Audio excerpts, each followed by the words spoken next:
අද lecture එක යටතේ අපි lectures අතර topics දෙකක් කතා කරනවා. එකක් තමයි විනය කළමනාකරණ එහෙම නැත්නම් discipline management, and then the next one is the grievance handling එහෙම නැත්නම් දුක් ගැනවිලි කළමනාකරණ. මේ කියන කාරණා දෙකම ආයතනයකට ඉතාමත් වැදගත් වෙන කාරණා දෙකක්. සමහර දේවල් ගැන මුලදීත් කතා කරා. ඉතින් ඇයි ඒක වැදගත් වෙන්නේ කියන එක බලමු මේ දේශනය ඇතුළතදී. මුලින්ම අපි දැනගන්න ඕන what's employee discipline. එහෙම නැත්නම් සේවක විනය කියන්නේ මොකක්ද කියලා. Very simply, employee discipline is the expected behavior of the organization. ඒ කියන්නේ ආයතනයේ සේවකයෙක්ගෙන් බලාපොරොත්තු වෙන හැසිරීමට අපි කියනවා සේවක විනය කියලා. මේකෙදී අපි කාරණා දෙකක් දිහා විශේෂයෙන් බලනවා. That's to adhere to organizational rules and regulations, because every organization has their own rules and regulations. So whether the employee is adhering to those is one aspect. ඒ කියන්නේ ආයතනයේ තියෙන නීති රීති අනුව කටයුතු කරනවාද සේවකයන් කියන එක. And the second is that to adhere to written and implied terms in employment contract. සේවා ගිවිසුමක තියෙනවා ලිඛිත කාරණා වගේම ලිඛිත නොවන කාරණා කොන්දේසි තියෙනවා. ඉතින් මේ කියන කොන්දේසි වලට අදාළව සේවකයා කටයුතු කරනවාද කියන එක අනුව අපි ඒකට කියනවා සේවකයාගෙන් ආයතනයේ බලාපොරොත්තු වෙන හැසිරීම කියලා. ඉතින් මේ හැසිරීමට අනුව සේවකයා හැසිරෙනවද කියන එක අනුව මේ බලාපොරොත්තු වෙන හැසිරීමට අනුකූලවද සේවකයා හැසිරෙන්නේ කියන එක අනුව අපි කියනවා එතන සේවක විනයක් රඳා පවතිනවා එහෙම නැත්නම් රඳා පවතින්නේ නැහැ කියලා. ඉතින් මේ කාරණේදී අපි මතක තියාගන්න ඕන විශේෂ කාරණයක් තමයි මේක ආයතනයක හැදෙට වෙනස් වෙන්න පුළුවන්. බේසික්ස් ටික සමාන වෙන්න පුළුවන්. නමුත් සමහර කාරණා ආයතනය අනුව මේ බලාපොරොත්තු වෙන හැසිරීම වෙනස් වෙන්න ඉඩ තියෙනවා. මොකද අපි කතා කරපු සෙෂන්ස් වලින් අපි කතා කරා ආයතන වර්ග වෙනස් වෙනවා, ආයතන වල තියෙන ඩිපාර්ට්මන්ට්ස් වෙනස් වෙනවා. ඉතින් මේ අනුව සේවක විනය කියන එක ආයතනය බලාපොරොත්තු වෙන හැසිරීම කියන එක වෙනස් වෙන්න පුළුවන්. නමුත් මූලික කාරණා සාමාන්‍යයෙන් අපි දකිනවා හැමතැනකම එක වගේ තියෙනවා. So when we are defining discipline management, it's regulations or conditions that are imposed on employees by management in order to either correct or prevent behaviors that are detrimental to an organization. කියන්නේ විනය කළමනාකරණය කියන්නේ ආයතනයට අහිතකර විය හැකි හැසිරීම් පාලනයට හෝ නිවැරදි කිරීමට කළමනාකාරීත්වයෙන් සේවකීන් වෙත ලබා දී ඇති රෙගුලේෂන් සහ කොන්දේසි මාලාව. එතකොට අපි දැනගත්තා විනය කියන්නේ මොකක්ද කියන එක සහ අපි මෙතෙන්දි කතා කරන්නේ විනය කළමනාකරණය කියන්නේ මොකක්ද කියන එක. ඒතර අපි අර ඉස්සෙල්ලා කියපු ආයතනයේ බලාපොරොත්තු වෙන හැසිරීම තමයි මේකෙදි බලන්නේ. ඒ අනුව මේ මට්ටමින් තියාගන්න අපි රෙගුලාස් සහ කොන්දේසි මාලාවක් පනවනවා විනය කළමනාකරණය යටතේ. We are implementing a set of rules and regulations as part of the discipline management. When it comes to the history of discipline in management science, we can see that by 1900s, Henry Fayol, he has introduced an essential to effective management as a discipline, as a essential to effective management. So in this case, we know that විනය කළමනාකරණය කියන්නේ කළමනාකරණයට අත්‍යවශ්‍ය දෙයක් හැට තමයි Henry ෆෙයොල් හඳුන්වා දුන්නේ.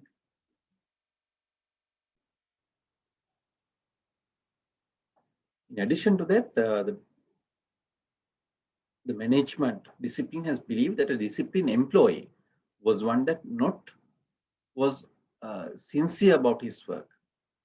Especially, they think the employees can be, there are X type and Y type, where we think X type are not very keen to work, they are not self-motivated, they are not self-disciplined, but the Y type is in the other side. So,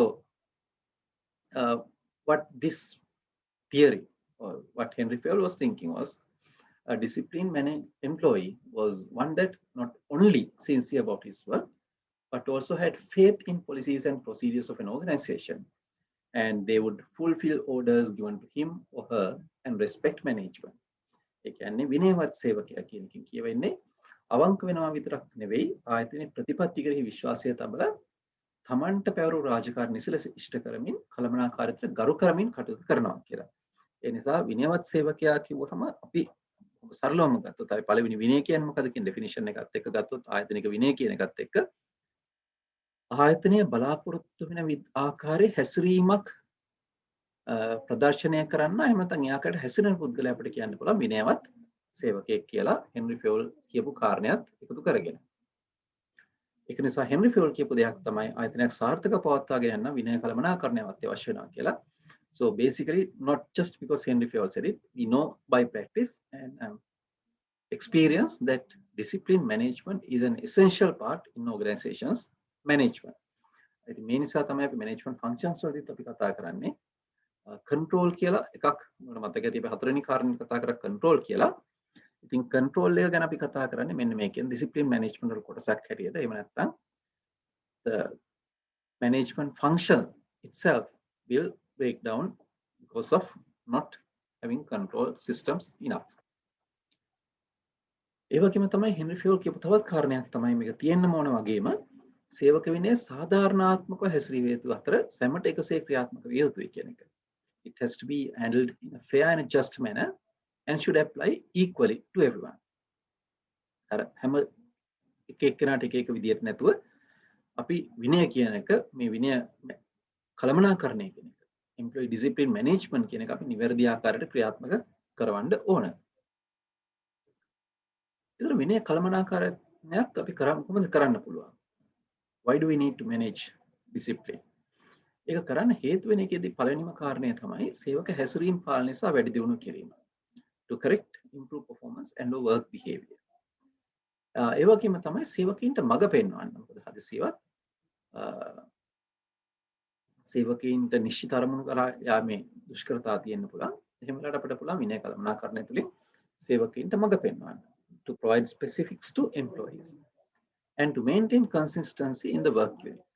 ආයතනය තුළ දේවල් ඒකාකාරී විදියට සාධාරණව පවත්වාගෙන යන්න සහ කටයුතු ලිඛිතව තබා ගන්න. For documentation, we need discipline management.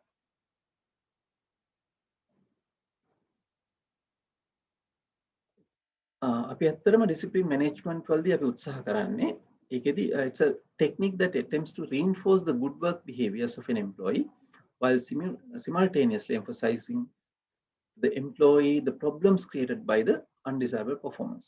මේකද බලන්නේ මද අපි සේවකයන්ගෙන් බලාපොරොත්තු නොවන ආකාරයේ හැසිරීමක් තිබුණොත් අපි ඒක වළක්වා ගන්නත් ඒගොල්ලගේ හොඳ හැසිරීම වර්ධනය කරන්නත් උත්සාහ කරනවා.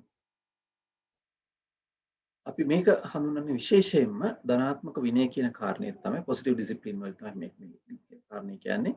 ඒ නිසා positive discipline වලදී බලන්නේ අපි සේවකයෙකුට දඬුවම් කිරීමට වඩා සේවකයෙක්ගේ හොඳ හැසිරීම වර්ධනය වෙන ආකාරය අගය කරලා තමයි අපි සේවක විනය පවත්වාගෙන යන්න උත්සාහ කරන්නේ. නමුත් අපි සාමාන්‍යයෙන්ම ගත්තොත් ආයතනය තුළ අපි ක්‍රියාත්මක කරන්නේ ගොඩක් වෙලාවට ප්‍රවර්ධිත විනය එහෙම නැත්නම් progressive discipline කියන ආකාරය. progressive discipline කියන්නේ අපි පොඩි වැරද්දකට අපි පොඩි දඬුවමක් දෙනවා. හැබැයි වරදේ ස්වභාවය වැඩි වෙන්න එහෙම නැත්නම් විනය කඩ කිරීම දිගටම සිද්ධ වෙනවා නම් අපි දෙන දඬුවමේ ස්වභාවයත් ඒ අනුව අපි ඉහළ නංවනවා.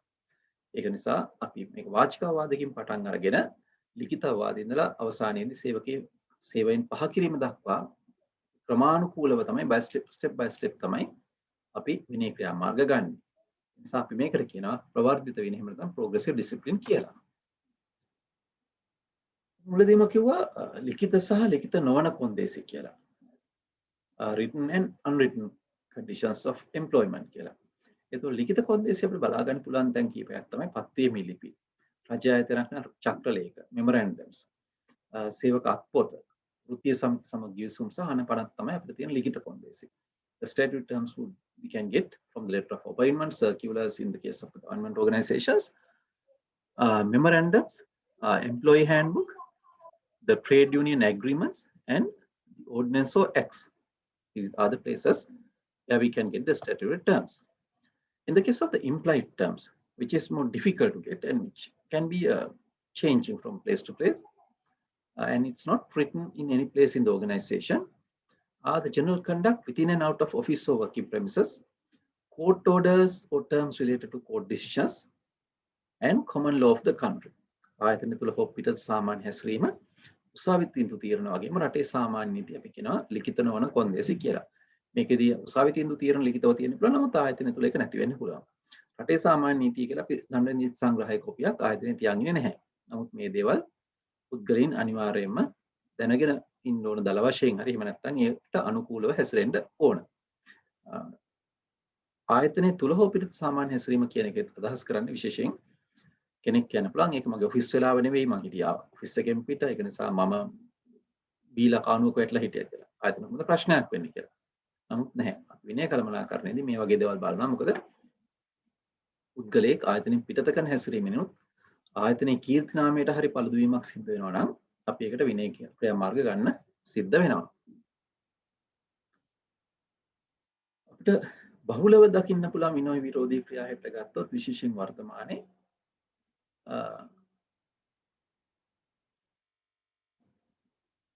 අපිට කාරණා ගණනාවක් දකින්න පුළුවන්.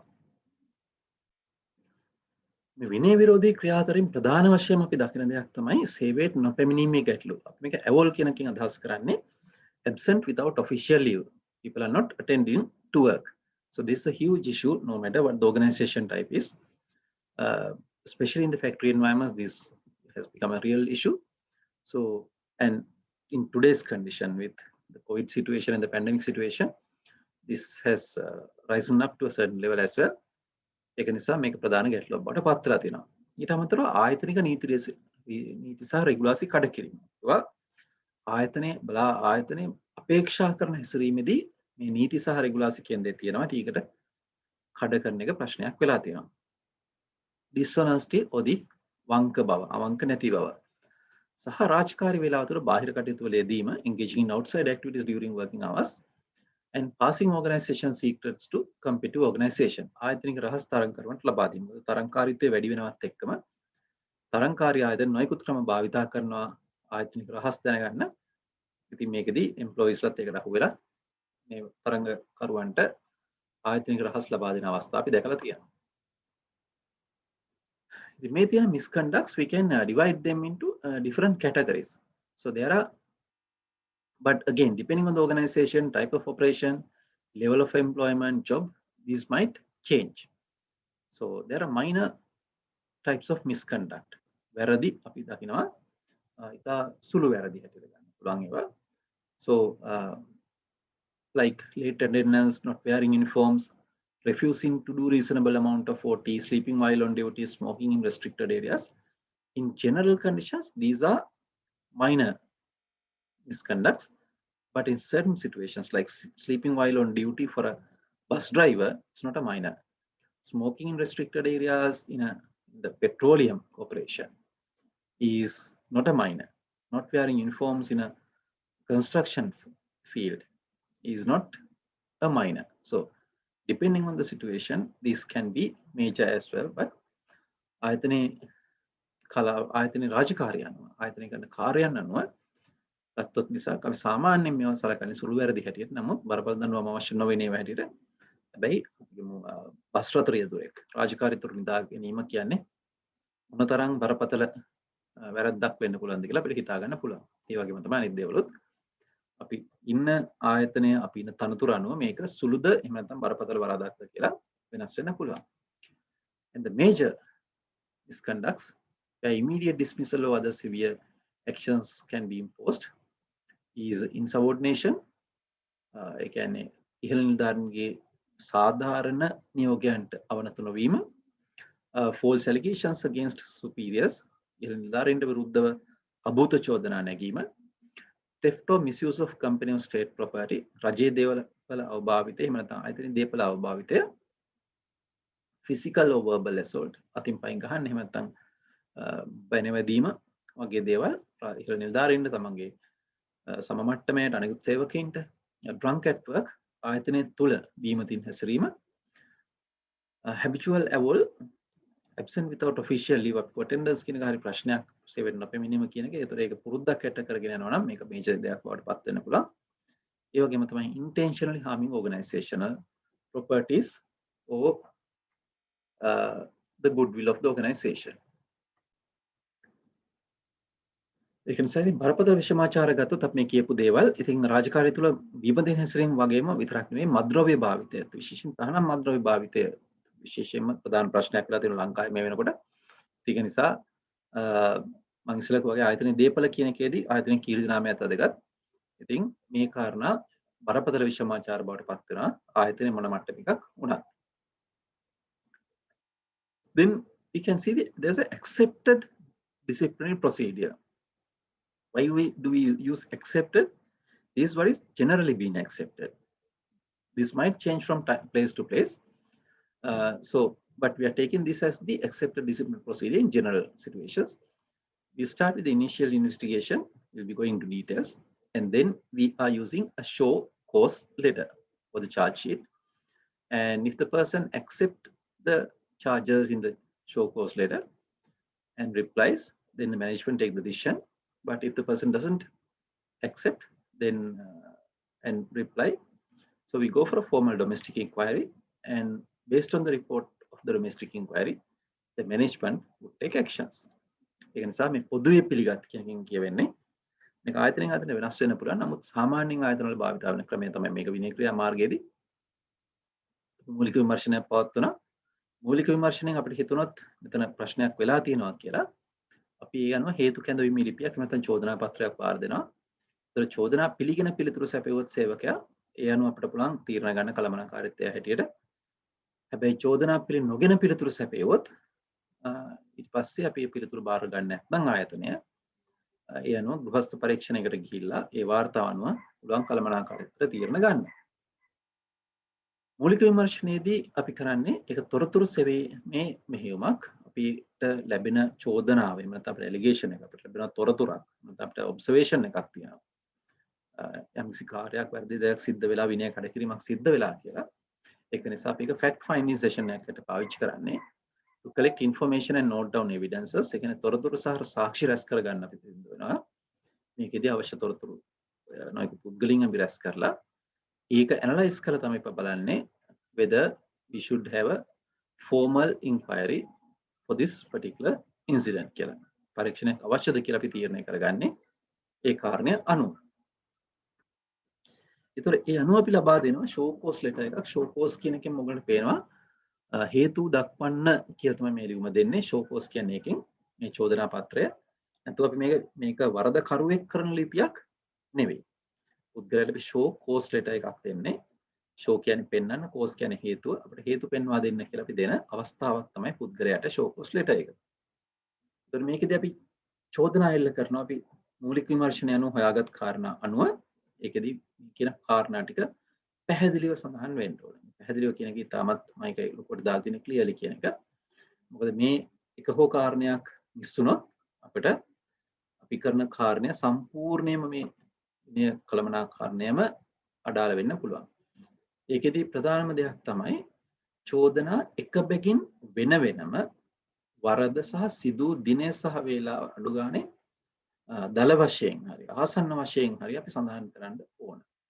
Charges, date, time, place and incidents at least. If we are not very sure, 100% sure about the exact time, then we should at least give a range from between this date and this date, between this time and this time. අපි මේ දිනේ සිට මේ දින දක්වා කාලය තුල මේ වෙලාවෙ සිට මේ වෙලාව දක්වා කාලය තුල ආදි වශයෙන් අපි නිවැරදිව මේක සඳහන් කරන්න ඕනේ. ඒ වගේම තමයි the time given for replying. අපි කොච්චර කාලයක් දෙනවද මේකට ලිඛිතව පිළිතුරු ලබා දෙන්න. ඒක විශේෂයෙන් සඳහන් කරන්න ඕනේ. මොකද පිළිතුරු ලිඛිත වෙන්න ඕනේ කියලා නැත්නම් කියන්න බලන්න මම උත්තර දුන්නා මම ගිහලා ඊදා කිව්වනේ මම මැනේජර්ට උත්තරේ. So we are not falling into that. අපි ඒකට අහු වෙන්නේ නැහැ. ඒක නිසා පිළිතුරු ලිඛිත වෙන්න ඕනේ කියලා දෙයක් තියෙනවා. ඒ වගේම තමයි සඳහන් කරන්න කාටද අපි දෙන්න ඕනේ කියලා. මොකද චෝදනා පත්‍රය අත්සන් කරන පුද්ගලයාට තමයි අපි දෙන්න ඕනේ උත්තරත්. ඒ වගේම තමයි what are the actions that will be taken if not replied within the time given. අපි අදාළ දිනට පිළිතුරු ලැබුණ නැතොත් අපි මොකද්ද ගන්න ක්‍රියාමාර්ගය කියලාත් අපි සඳහන් කරන්න ඕනේ.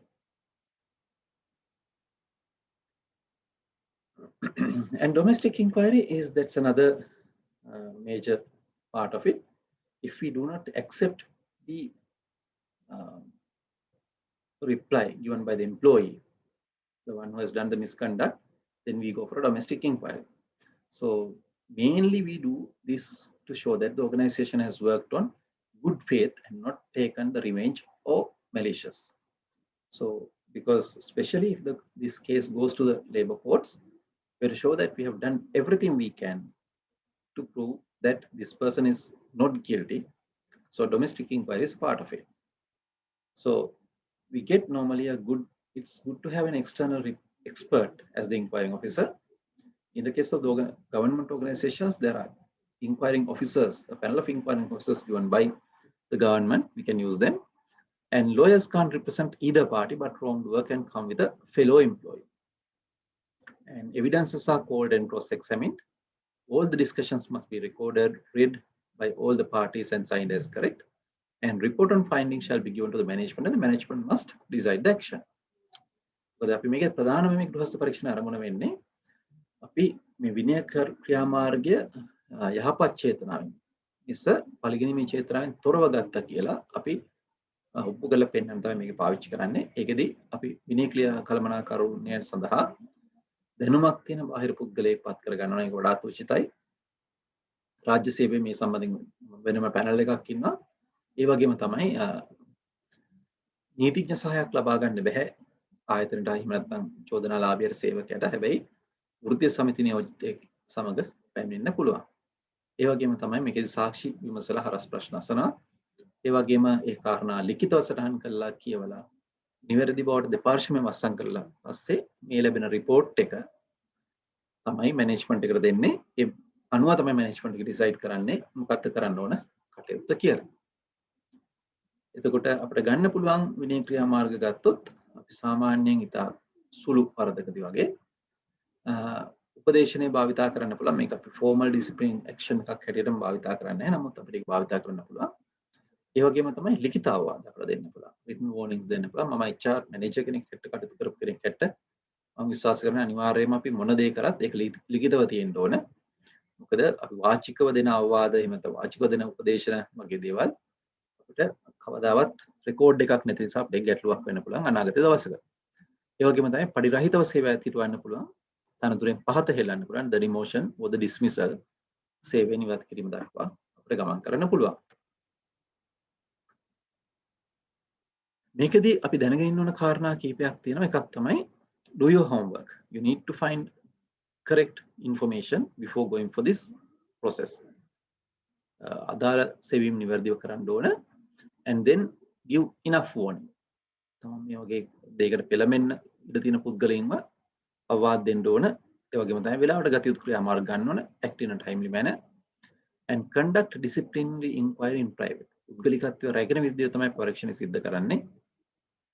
සහ මේක ඉතාමත් වැදගත් කටයුත්තක් හැටියට සලකන්න ඕන. මොකද මේකෙන් ආයතනට හොඳ සේවකයෙක් නැති වෙන්න පුළුවන්.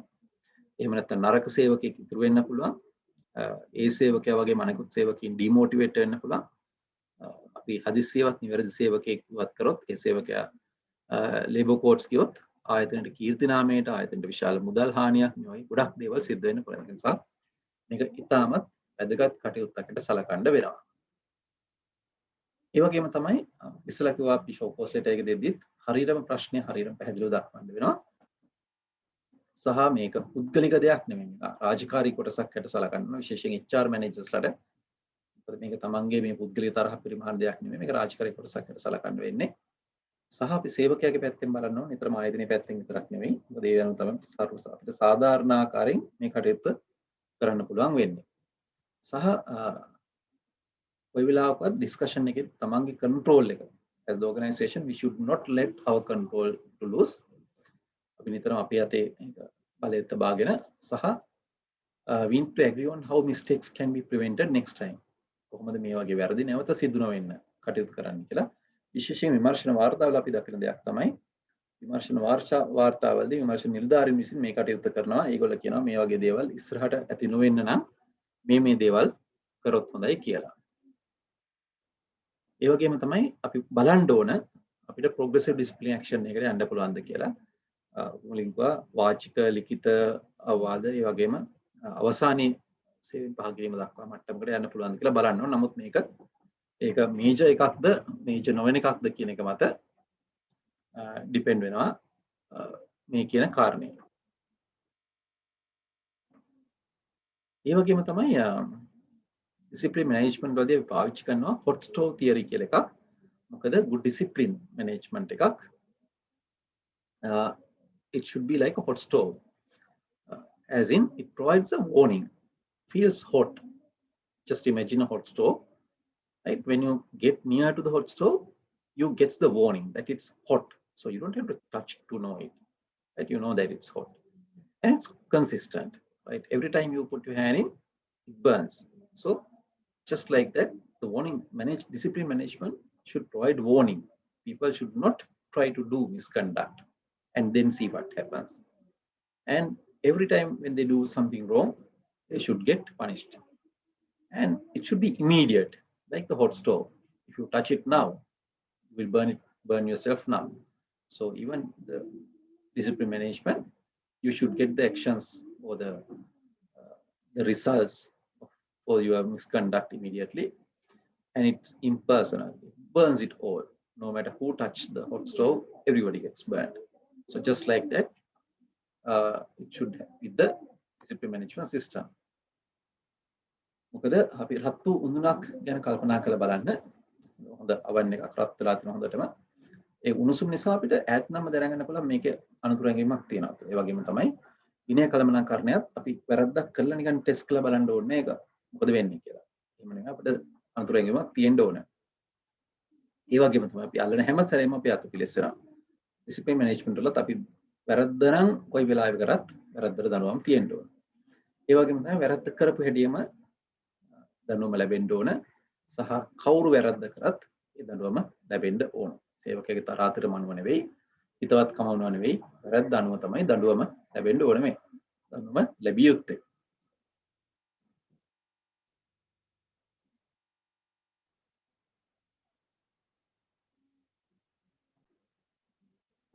විනය කළමනාකරණය වගේම තවත් වැදගත්ම කාරණයක් තමයි ආයතනයක් තුළ සේවක දුක්ගැනවිලි කළමනාකරණය නැත්නම් employee grievance handling, which is equally important. What's a grievance? It's generally defined as a claim by an employee that he or she is adversely affected by the misinterpretation or misapplication of a company policy or the behavior of another employee. Keep in mind that it's a perception in all the cases where the grievance is not might be due to actual situation, but it's how we feel about it. So it can be due to a misinterpretation or the misapplication of a company policy or the behavior of another employee.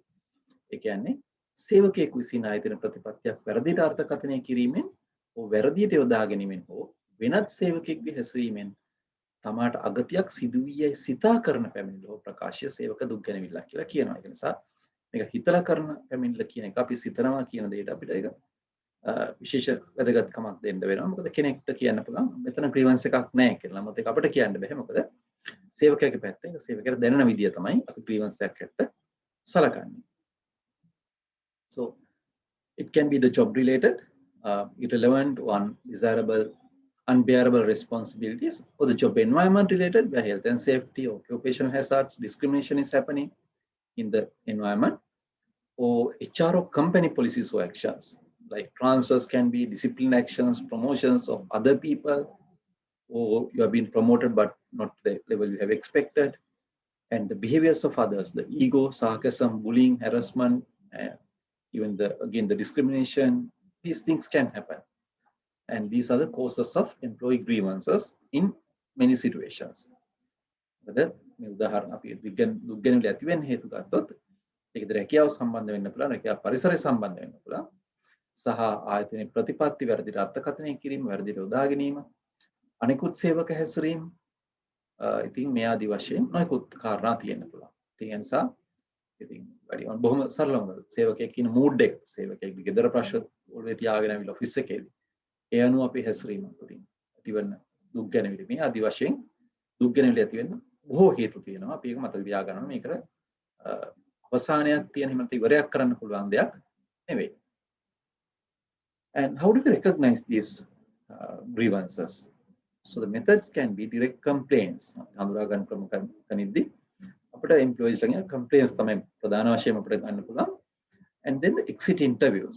When somebody is leaving the organization, resigning, we can do an exit interviews to see why that person is leaving. So that can provide us inputs for this. So යම් සේවකයෙක් ආයතනය හැර යනකොට අපි ඉවත් වීමෙන් සමුග සාකච්ඡා පවත්වන්න පුළුවන්. ඇයි ඔය ආයතනය හැර යන්නේ කියලා. එතකොට ඉවත් වීමේ සම්මුඛ සාකච්ඡාවල ලැබෙන තොරතුරු අපිට භාවිතා කරන්න පුළුවන්.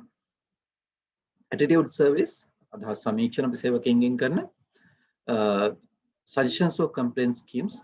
There might be suggestion boxes, there might be suggestion books. At a couple of places I have been working, there were suggestion boxes, and some other places there were suggestion books.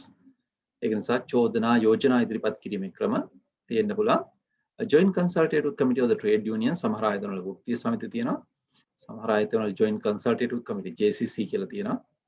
සේවකයන්ගෙන් සදුම්ලත් committees මේ හරහා අපිට දැනගන්න පුළුවන්. And observations. By just observing on employees, we can see that there are grievances. So these are the methods of recognition. හඳුනාගත හැකි ක්‍රම තමයි අපි මේ සඳහන් කරේ.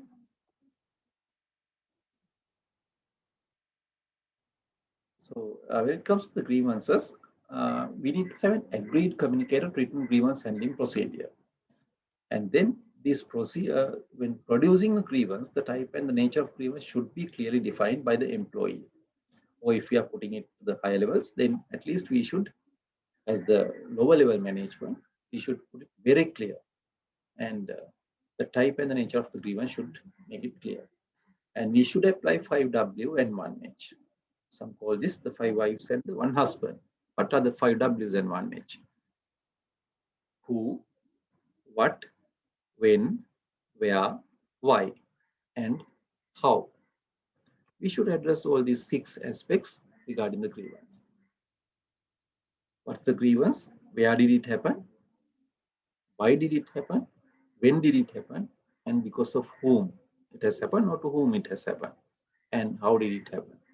So these 6 aspects should be addressed with facts, and have to address the grievance immediately. And if proven reasonable, a temporary solution should be given.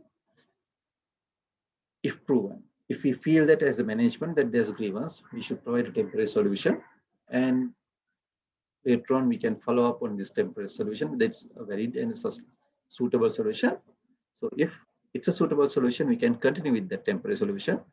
Otherwise, we should provide a suitable solution and follow up on that one, because grievances can make people to leave the organizations. And normally, it's the good people who are leaving the organization. අපිට grievance management process එකකදී වැදගත්ම දෙයක් තමයි සියල්ලන් එකඟ වන ලිඛිත ක්‍රමවේදයක් භාවිතා කරන්න ඕනේ. ඒ ක්‍රමවේදය මැනේජර්ගේ මැනේජර් වෙනස් වෙන විදියක් නැහැ. ආයතනයේ පොදු ලිඛිත ක්‍රමවේදයක් වෙන්න ඕනේ. ඒ වගේම තමයි දුක් ගැනවිල විස්තරාත්මකව ලියා ගන්න ඕනේ. කවදා, කොහේදී, කාටද, කීයටද, කවුරුන් විසින්ද ආදී වශයෙන් කොහොමද මේ දේවල් අපි හරියටම තියෙන්න ඕන දුක් ගැනවිල සම්බන්ධයෙන්. එහෙම නැත්නම් අපිට මේක පරීක්ෂණ කරන්න බෑ. හැබැයි මේ දේවල් ලබා ගත්තට පස්සේ අපි ඉක්මනින්ම පරීක්ෂා කරලා తాවකාලිකව හරි විසඳුමක් දෙන්න ඕන. විසඳුමක් අවශ්‍ය නම් ඒතකොට කාලයකට අපි ටික දවසක් ගිහිල්ලා මේ తాවකාලික විසඳුමේ නිවැරදිතාව පරීක්ෂා කරන්න පුළුවන්. ඊට පස්සේ ඒක සුදුසු නම් අපි ඒක දිගටම ක්‍රියාත්මක කරනවා. එහෙම නැත්නම් අපි වෙනත් කල්පවතුන විසඳුමක් සපයලා ඒ සම්බන්ධයෙන් පසුබිමරම් කරන්න අවශ්‍යයි. දුක් ගැනවිල කළමනාකරණය ක්‍රමවලදී අපි සාමාන්‍යයෙන්ම දකින දේ තමයි හොඳම දේ තමයි තමන් ගිහින් නිලධාරියට දුක් ගැනවිලි ඉදිරිපත් කරන එක. හැබැයි ඒ වගේම අපි අනිත් පැත්තෙන් දකින දෙයක් තමයි ගොඩක් වෙලාවට දුක් ගැනවිලි පැමිණෙන්න ප්‍රධාන හේතුවකුත් තමයි තමන්ගේ ඉහළ නිලධාරියා. ඒක නිසා එහෙම අවස්ථාවක HR එකට ගිහිල්ලා කියන්න පුළුවන්. එහෙම නැත්නම් ඉහළ නිලධාරියට කියන්න පුළුවන්. HR එක නිසා හෝ වෙනත් කාරණයක් නිසා හෝ නම් අපිට මේ දුක් ගැනවිල්ල ඉමීඩියට් සුපීරියර් කියන්න පුළුවන්. හැබැයි ඉමීඩියට් සුපීරියර් නිසා නම් දුක් ගැනවිල්ල ඇවිත් වෙලා තියෙන්නේ HR එකට කියන එක තමයි හොඳම දේ වෙන්නේ. ඒ වගේම තමයි grievance handling committee, අපි joint consultative committees වගේ තියෙන්න පුළුවන්. open door policy කියන්නේ විවෘත ద్వාර ප්‍රතිපත්තිය. ඒ කියන්නේ ආයතනයේ ඉහළම නිලධාරියා වෙත ඕනම සේවකයෙකුට ගිහිල්ලා තමන්ගේ ප්‍රශ්න ඉදිරිපත් කරන්න පුළුවන්. ක්‍රමවේද යොදලා තියෙන්න පුළුවන්. කවුන්සලින් කරන්න පුළුවන්. ප්‍රදේශන සේවා සපයන්න පුළුවන්. ඔම්බුඩ්ස්මන් කෙනෙක්. නැත්නම් දුක් ගන්නනාරාල කෙනෙක් රජේ නම් ඉන්නවා. රජයේ සේවකින්ගේ දුක් ගැනවිලි බාර ගන්න ඔම්බුඩ්ස්මන් කෙනෙක් ඒ වගේ කෙනෙක් අපිට භාවිතා කරන්න පුළුවන්. ඉතින් අපි මේ කියපු කාරණා තමයි අපි මේකෙදිත් දකින්නේ. මේ දින්නේ අපි දක්න වගේ රෙෆරන්සස් ටික ලිස්ට් එක. මේකෙදි ඔයගොල්ලන් තියෙන අසයින්මන්ට් 4 වෙනි අසයින්මන්ට් එක කරන්න. 4 වෙනි අසයින්මන්ට් එකේදී ඔයගොල්ලන්ට කරන්න තියෙන්නේ explain the actions an organization shall take to have a disciplined employee with less grievances. We are combining two topics for this assignment. explain the actions an organization shall take to have a disciplined employee with less of grievances. ඔයගොල්ලෝ common sense පාවිච්චි කරන්න කරලා අපි මේ කතා කරපු lecture කතා කරපු දේවල් සහ සලකා බලලා කියන්න කොහොමද දුක් ගැනවිලි අවම විනයවත් සේවකයෙක් ගොඩනගා ගන්න ආයතනයක් කළ යුත්තේ මොනවද කියලා විස්තර කරන්න. දුක් ගැනවිලි අවම විනයවත් සේවකයෙක් ගොඩනගා ගන්න ආයතනයක් කළ යුත්තේ මොනවදයි විස්තර කරන්න වෙනවා. මේක තමයි අසයින්මන්ට් එක දීලා තියෙන්නේ. අනිත් අසයින්මන්ට් වලට වගේම මේකත් හොඳින් කියවලා බලලා පැහැදිලිව ලියන්න.